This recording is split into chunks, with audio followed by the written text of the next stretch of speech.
Welcome now, Douglas Holtz-Eakin. He's the former director of the Congressional Budget Office and current president of the American Action Forum. So, Doug, welcome back. Good to have you here. And thanks, David. We know there's an independence of the Fed versus the president, and maybe the Fed would even not want to follow what the president says because it doesn't want to appear to be listening to him.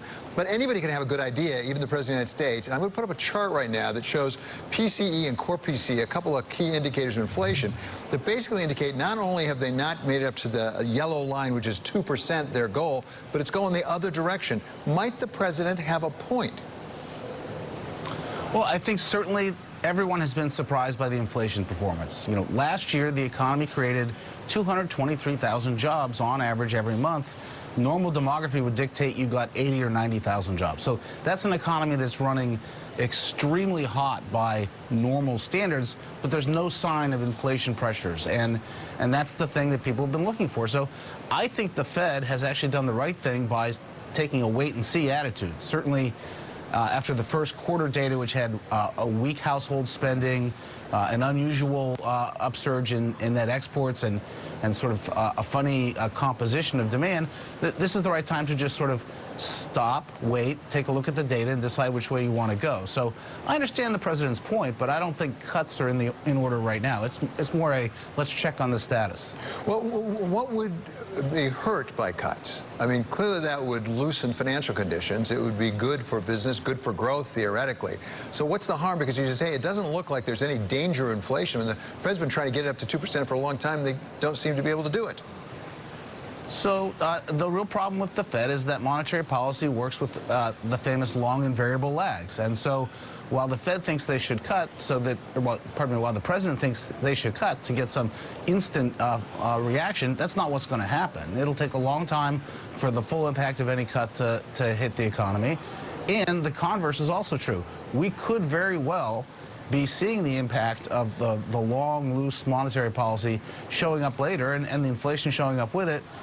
That's a tough call. You can't just decide on current conditions. So if you're sitting in the Fed and you're having these meetings yesterday and today, at what point do you say maybe the models we've used forever don't apply anymore? And there are various theories we've talked about. It can be technology, digitization, it can be globalization, it could be various things.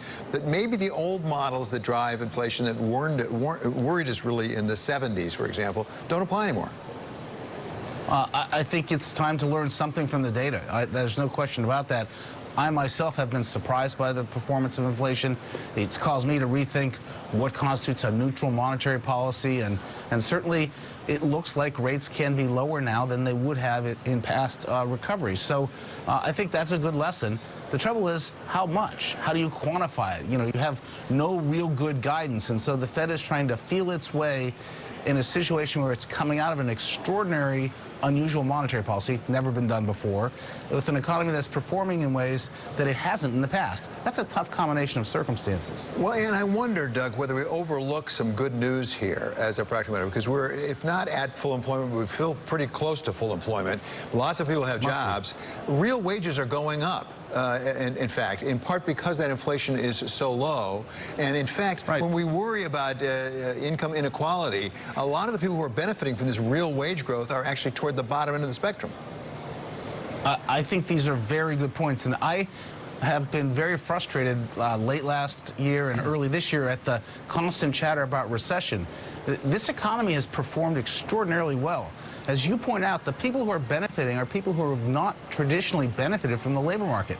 Last year, we brought into the labor market and employed people who identify themselves as marginally attached, discouraged workers, to the tune of about 250,000. That's extraordinarily important and something that's been overlooked. So this is a pretty strong economy. I think the only sort of piece of data that's bothered me has been the weak household spending in the first quarter. Could be an anomaly. We've seen confidence rebound. Wages are rising. Income's rising. There's no reason for the household sector to go south. And if it doesn't, there's no way we won't have another good year. One of the things that people have cited, those people who are warning about maybe a recession's on the horizon, has been the yield curve and the flattening of the yield curve, or even the inversion in certain pairs. Right now, the yield curve is steepening some again. When you look at that, do you read anything into that? Do you take anything from that maybe people are starting to think the growth is coming? Okay, so I'm going to say this lovingly to the financial community that watches your show, but I don't pay any attention to it. I spend a lot of time focusing on indicators out of the real economy. What is the nature of retail sales? What do the durable goods orders look like? Those kinds of indicators of real economic activity. I think in these circumstances, with the global central banks coming out of extraordinary easing, with the U.S. so far out of touch with the rest of the world, we're growing, the rest of the world's really not. I think there's a lot of misinformation coming out of that yield curve. I think we get a lot of international capital flows dampening it down in ways that have nothing to do with domestic conditions. Well, you've hurt a lot of our feelings, but we'll try to get over that, Doug, with time. But let me ask you one last question here. How concerned are you, or should we be? As you say, there's a lot of money still pumped into the system by central banks. Yeah. And while we tried to pull some out, we sort of slowed down on that with the Fed, and it looks like the ECB is in no big rush. How concerned are you that we've inflated asset values too much in some parts of the economy, and we might be setting ourselves up for a real disappointment? I think it's a very good thing to watch, because the past two recessions have not been 20th century style industrial recessions. They've been things created by asset bubbles bursting. First the dot-com bubble, then the global credit and housing bubble. So if you really want to identify what seems to be the 21st century threat, you need to look for asset bubbles. I don't see one that's easily identifiable, and so while there is a concern that should be checked, I don't see a looming threat from that front.